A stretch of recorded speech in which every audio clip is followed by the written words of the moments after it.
lalabas na ulit kami. Usapan namin kanina ni Bri, punta kaming Temple of Literature. Kaya lang, dahil nga hapon na baka hindi na namin maabutan. So, gagawin na lang namin. Cafe hopping na lang tayo. Sasama namin kayo. Galing sa hotel namin, 13-minute walk siya. Kapag kami nasalubong kami, nung parang padjak, ayun, sasakay kami doon. Kaya lang parang wala eh. Kung kailan kailangan mo sila, di wala sila. Nagtatanong si Bri, guys. Parang ino-offer niya ata, di yung parang iikot ka.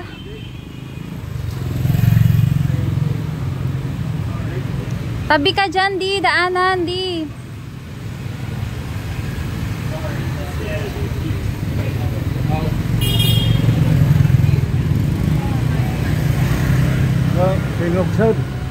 Here. You will go here. Cafe Gyang, yes. Cafe Gyang. How much? Okay. How much? 200! Ang mahal di. Expensive daw. 100. 150. 150 daw. 120. 120, two of us. No? 150, two. Okay, go, go. 150. Sige na, sige na. Okay, let's go. Say hi to my camera. Good.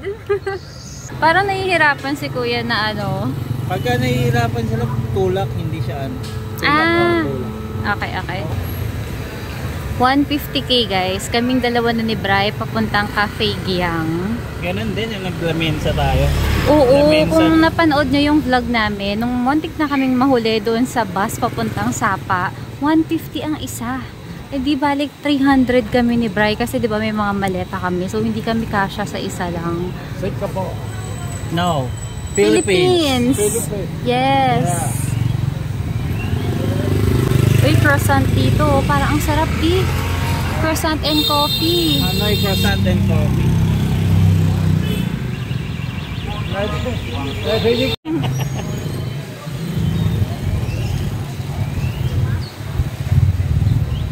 Sunod natin ano yung Cambodia.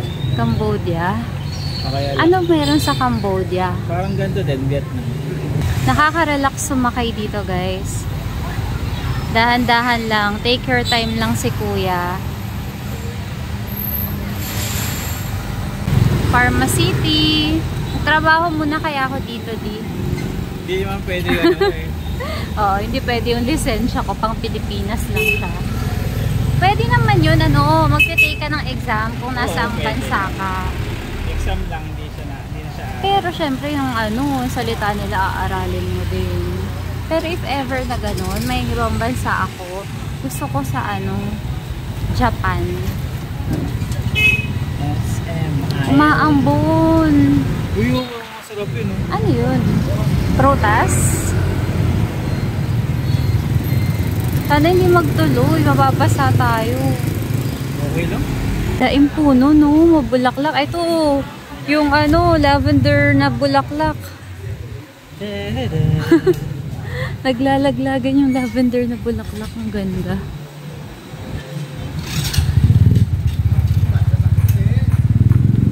Dadaan tayo sa kalsada, Matt. Ang cute ng mga cafes dito, yun, no? Ano sila? Cafe talaga. Alam mo yun, kung kaya mo lang magkape ng magkape, kaya lang tiyan ko hindi kaya eh. Nag-give up siya, lalo na yung ininom namin sa Train Street na coconut coffee. Grabe yun, napakalambot ng ano ko, dumi. Kumukulo yung tiyan ko. Pasintabi sa mga kumakain, sorry. Hindi pala alam ni Kuya yung Cafe Gyang. Nagtanong siya, oo, alam niya yung street, pero yung pinaka-location nung Cafe Gyang, hindi niya alam. Nagtanong siya dun sa mga ano. Like coffee, okay? Hindi, Neo Cafe yan, Neo Cafe yan. Yung Cafe Gyang, di ano lang yun, maliit na pwesto. Tapos parang papasok ka sa loob. Ito na ito, here. Here. Cafe Gyang, ayan. Or here. Pasok na kami guys. Cafe Gyang.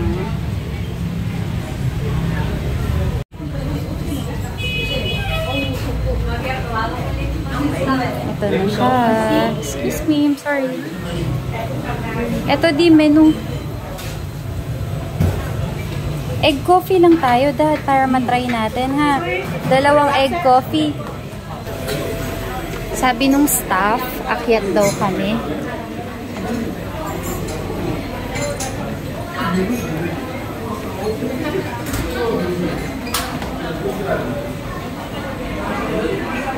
Egg coffee, Daddy, iced or hot? Kung sa hot, egg, parang masarap ang hot. Masarap ang hot. Ako iced. Ikaw hot, ako iced. Okay? Order ka na, mahal. O-orderin namin, guys. Ako, iced na egg coffee. Si Bri, gusto niya raw itry. Ay! Hala! Nawala ng ilaw. Ano nangyari? Pero parang normal lang sa kanila. Parang normal sa kanila yung mawala ng ilaw. Hindi naman sila nagulat. Babalik yan. Thank you! Laban tayo, guys, kahit walang ilaw. Meron naman doon yung medyo maliwanag na lugar. Ayun na doon. Kaya lang, dumami na yung tao. Nagpuntahan na sila doon. So kami, dito na lang kami ni Bri at magsa-flashlight. Kaya lang hindi makita. Hindi nila makikita yung kape natin. Hindi, ilaw. Flashlightan mo nga, please. Ganda ng kulay.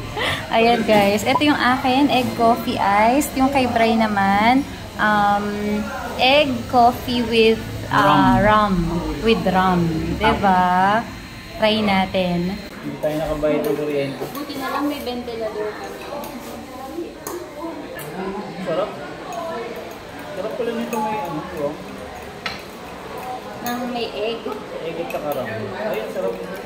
May ino-offer din ko sa ban ni sa atin eh. Yung ban ni Katihan. Kaya lang kasi di natin siya naaabutan.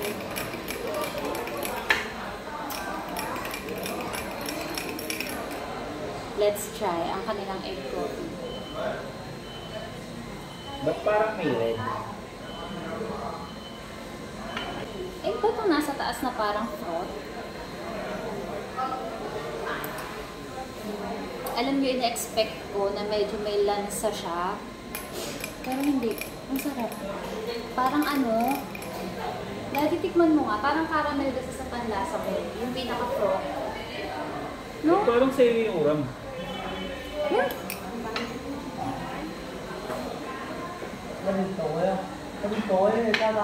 Itanong kaya natin. Hindi ito yung may rum eh. Yung lasang rum eh. Hindi, I mean, totoo. Pero ito yung rum, oo.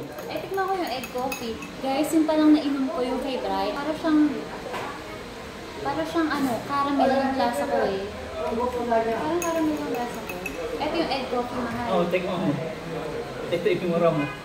Yung pinatingin mo sa akin, lahat yung lasang rum eh. Oo.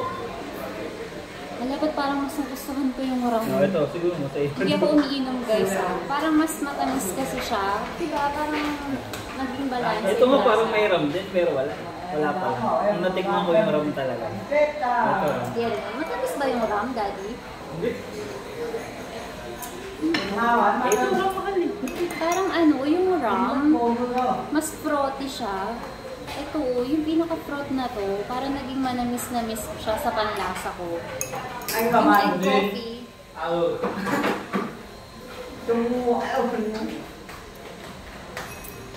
Yung egg coffee, parang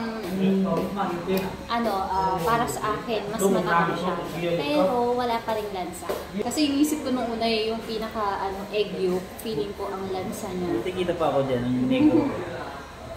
Ito, 5 kilometer pala nila. 3 laps pala. Ang sarap niya. Hindi mo pa natitikman lahat ni.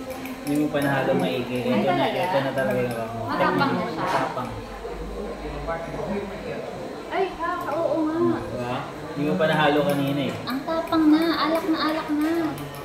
Siguro yung kanina, yung pinakataas na ko. Kasi diba sabi ko, ang tamis ang caramel, yung pinaka-froth. Hindi ko na kayang inumin yan din. Parang yung chan ko, parang uminit. Parang uminit yung chan ko.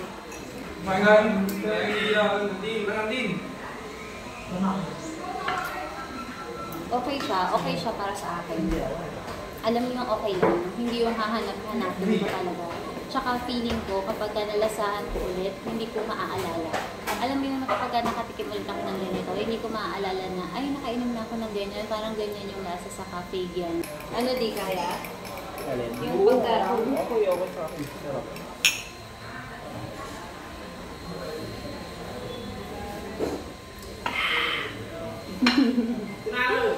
Tapos na kami guys. Bayad na tayo. Table number 24 kami. Baka sa baba yung bayaran.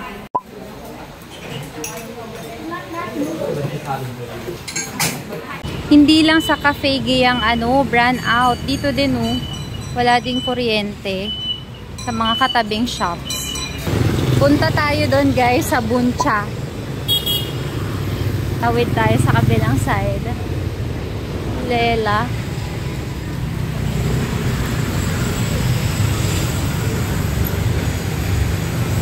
Yan na, halika na. Traditional shrimp cake. Parang okay. Parang okay. So, orderin lang natin di ito. Ito or ito. Banchaong Giyang. O, special na lang. Special bancha. Tapos order tayo ng isa. Okay. Okay. Ma'am, one order. This one and this one. One then. Yes. That's all. Thank you. Thank you. May mga group meals sila. Pero yung in-order lang namin ni Bri, yun lang. Share lang kami. Total na binayaran namin guys, 100. Sorry ang ingay ha. Parang mayroong construction dito. 100 ang binayaran namin. Tapos kanina sa Cafe Gayang, 85. 85K yung total namin. Ito na order namin guys. Ayan. Tapos binigyan din kami ng isa pang soup. Let's eat! Parang mas masarap dito. Ito mo naman. Ito mo na.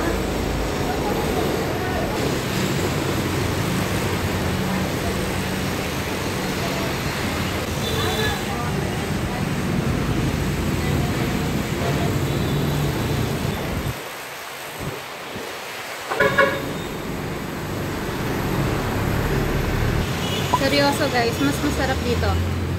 Kasi dun sa una namin nakainan. Yung Buncha.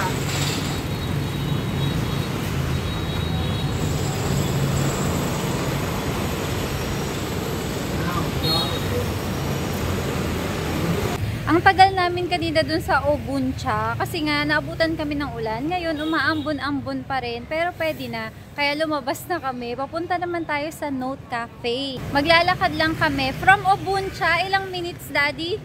Ilalakarin natin. 9 minutes walk. 9-minute walk. Google Maps lang yung ginagamit namin. Hindi naman kami hindi kami nabibigo. Tama lagi yung tinuturo niyang daan.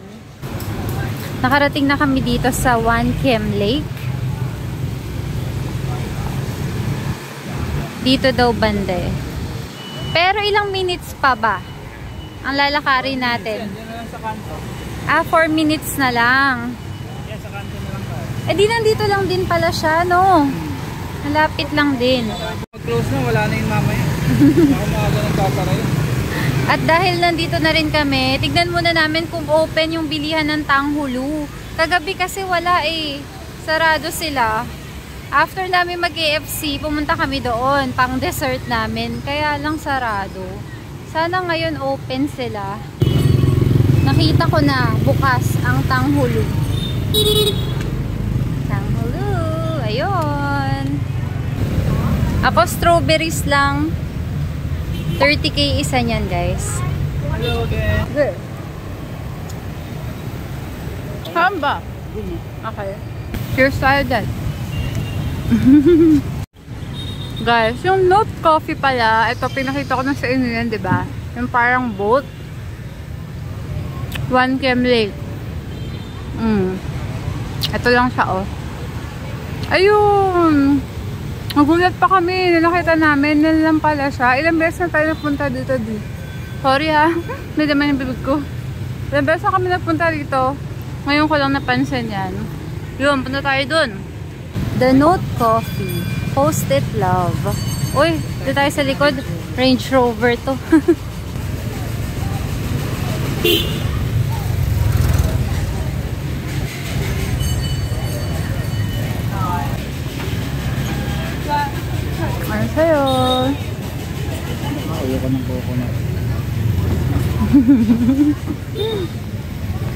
Orderin namin guys, coconut coffee sa akin na regular. Tapos yung kay Bri, hindi pa siya decided kung ano dito sa tatlo yung o-orderin niya. Naka-order na kami. Akit kami dito guys. Aray ko, Diyos ko, sumabit ako.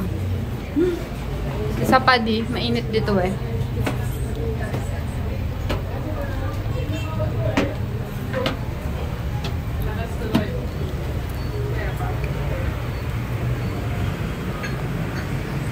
Isa pa? Space pa.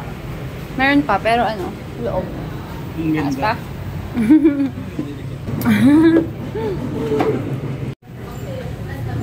Kuha tayo nito para magsulat. Anong number ka di? At 20. Ah, di eh. Ito view namin. Saan tayo di? Third floor ba to? Third floor, meron pang mas mataas, kaya lang umakyat kami doon, mas puno. Kaya bumalik kami dito. Sabi nito dito, "Dear Tinder girls from Vietnam, please stop your scams. My heart is still broken."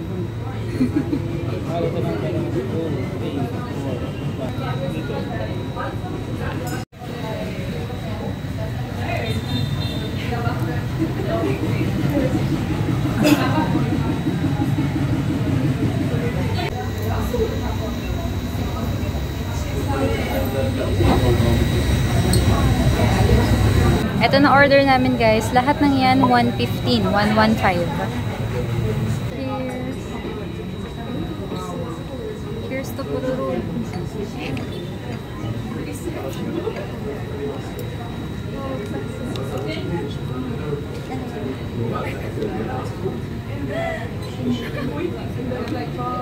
Magagalit yan. Pinicturean ni Kobe. Mahangin. Sarap. Sarap ng coconut coffee guys. Kaya lang, depende sa tiyan yung kakayanin. Tapos na kami guys sa Note Coffee. Lakad-lakad lang kami ngayon. Busog na kami. Hindi namin sure kung makakakain pa ulit. Tignan natin mamaya. Nag-search kami ng grocery store malapit dito guys. Wala siya yung parang alam niyo yung malakihan na grocery talaga. Puro lumalabas lang yung ano nga, yung Circle K tsaka ito, tong Winmart. Kaya puntahan natin, tignan natin kung para ba siyang, alam mo yung mini na pure gold sa atin di. Kung marami din bang mabibili kayo na pasalubong. Ay, parang convenience store lang. Pasok pa rin tayo di. Hindi pala maliit, meron pa sa ano doon.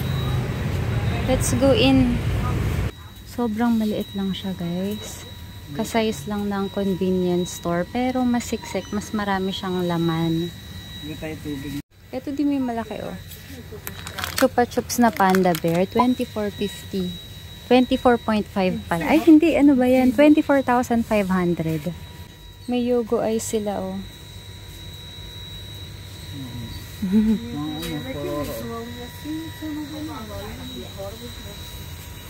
Sige di. Anong flavor yan? Cheddar. Sige, tikman natin yan. Okay, gusto mo ito? Ayoko. Yan na lang, Lace.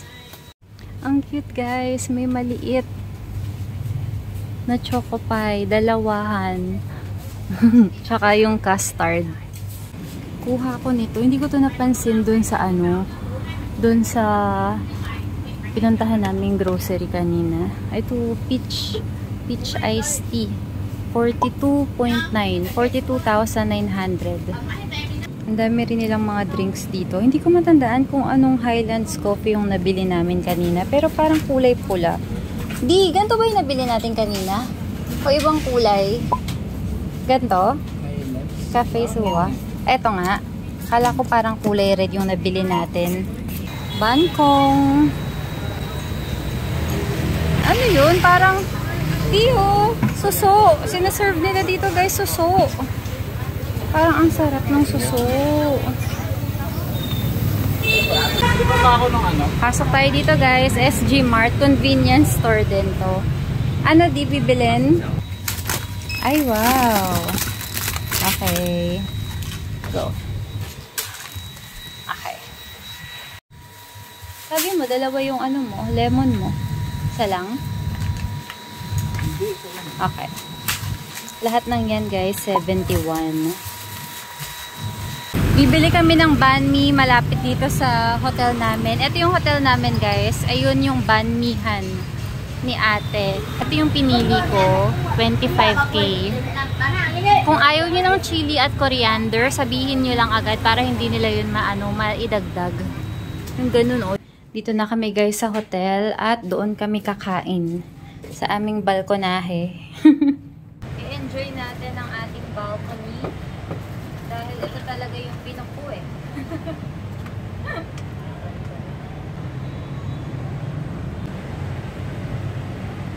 Ay shucks! Daddy, yung sayo butas!